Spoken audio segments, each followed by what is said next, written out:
आज हम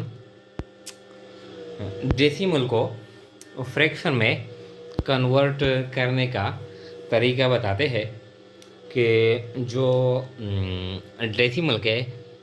डेसिमल है इसको हम किस तरह फ्रैक्शन में कन्वर्ट करते हैं। यानी इशारिया को हम कसर में किस तरह कन्वर्ट करेंगे, तब्दील करेंगे। तो ये आसान है।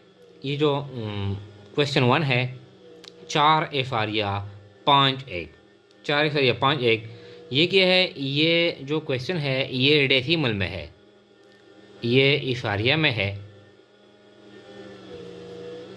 इसको हम कन्वर्ट करते हैं इनटू फ्रैक्शन, यानी डेसिमल को हम फ्रैक्शन में कन्वर्ट करते हैं।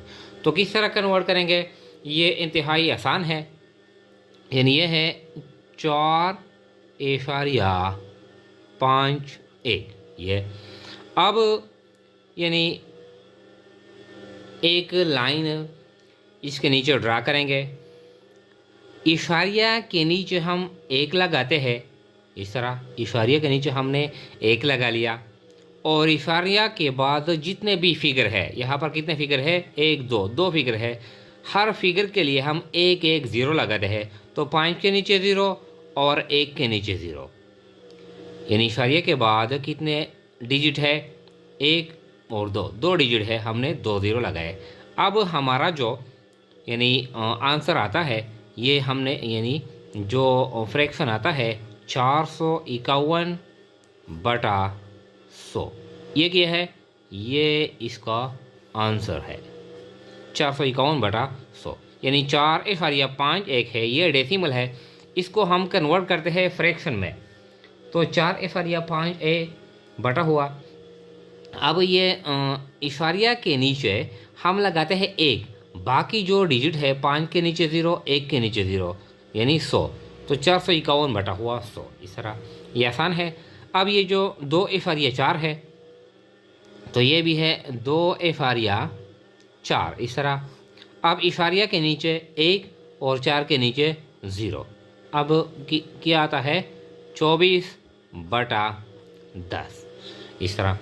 अब ये यानी 24 और 10 इसको हम सिंप्लीफाई भी करते हैं, यानी शॉर्ट फॉर्म में लिखते हैं। तो ये भी 2 पे तकसीम किया जाता है और ये भी 2 पे तकसीम किया जाता है। यानी 2 एकम 2 और 2 दूने 4 12 आता है और 2 5 10। तो क्या आता है? 12/5। ये क्या है? ये रिक्वायर्ड आंसर है 6.4 6.4। अब इशारिया के नीचे हम लगाते हैं 1 और 4 के नीचे लगाते हैं 0। अब आता है 64/10। अब ये 64 भी 2 पे तकसीम यानी की जाती है और 10 भी। तो 2 3 6 और 2 दूने 4 32 आता है और 2 5 10 कितना आता है? 32/5। ये इसका आंसर है। यानी जब 6.4 को हम कन्वर्ट करते हैं फ्रैक्शन में तो इससे क्या आता है? यानी 32/5 इस तरह ये है। तो ये 10.5 इसके नीचे लगाते हैं तो इशारिया के नीचे हम 1 लगाते हैं, 5 के नीचे 0। तो कितना आता है? 105/10। अब ये भी 5 पे तकसीम किया जाता है और ये भी। तो 5 दूने 10 और 5 एकम 5 21 आता है और 5 दूने 10। तो कितना बनता है? 21/2 इस तरह यह हो गया। इसके बाद है यानी और भी है। देखें ये 56.3547। तो 56.3547 बटा हुआ। अब इशारिया के नीचे हम लगाते हैं 1। इशारिया के बाद कितने डिजिट है? 1 2 3 4 1 2 3 4 इस तरह। अब आता है इस तरह 54 35 47 इस तरह, यानी 5,63,547 बटा हुआ 10,000। ये क्या है? ये इसका आंसर है इस तरह। इसके बाद है 7,4531। तो 7,4531। अब इशारिया के नीचे एक कितने डिजिट है? 4, 1 2 3 4। ये इंतहाई आसान है। देखें, ये 74,531 बटा हुआ 10,000 इस तरह। 100,301। तो 100,301 बटा हुआ, अब इशारिया के नीचे एक कितने डिजिट है? 4, 1 2 3 4। तो कितना बनता है? यानी इस तरह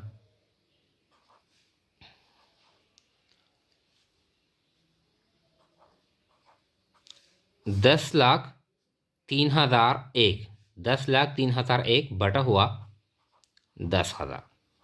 तो ये क्या है? ये इसका आंसर है इस तरह। 6,359। अब इशारिये के नीचे एक, ये कितने डिजिट है? 1 2 3। तो ये आसान है। 6,359 बटा हुआ 10,000। ये क्या है? ये इसका आंसर है। ये 8,5। तो और यानी इस तरह इशारिया के नीचे हम 1 लगाते हैं और 5 के नीचे 0। तो क्या आता है? 85/10। अब ये भी 85 भी 5 पे तकसीम किया जाता है और 10 भी। तो देखें 17 5 85 और 5 दूने 10 इस तरह। तो 17 बटा हुआ 2, ये इसका आंसर है। इसके बाद है 5,25। तो 5,25। अब इशारिया के नीचे 1 और 2 डिजिट है, 0 और 0। कितना आता है? 525 बटा हुआ 100 इस तरह। अब 5 पे तकसीम करते हैं। देखें 5 एकम 5, 5 एकम 5। ये 2 5 पे यानी तकसीम नहीं की जा सकती। यहाँ पर एक 0 लगाते हैं और 5 5 25 इस तरह 105 आ गया। और 5 दूने 10 और 0 क्या आता है? 105 बटा हुआ 20। फिर ये भी हम 5 पे तकसीम कर सकते हैं और ये भी। तो फिर तकसीम करते हैं 5 दूने 10 और 5 एकम 5, ये इस तरह। और 5 4 20। तो आता है 21 बटा हुआ 4।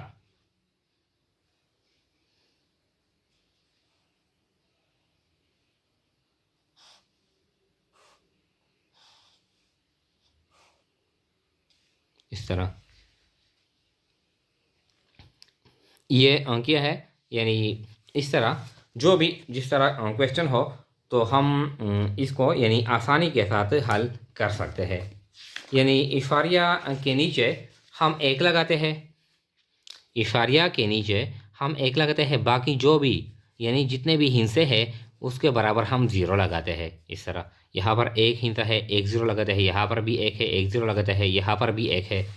अब देखें यानी ये जो 5 नंबर क्वेश्चन है, 1 2 3 4 4 हिस्से है। तो यहाँ पर हम 4 0 लगाते हैं। यहाँ पर भी 4 0 लगाते हैं। यहाँ पर भी 4 0 इस तरह। यहाँ पर 3 0, यहाँ पर 1 0। अगर ऐसा क्या हो यानी कॉमन इसमें डिजिट हो तो हम इसको यानी सिंप्लीफाई भी करेंगे।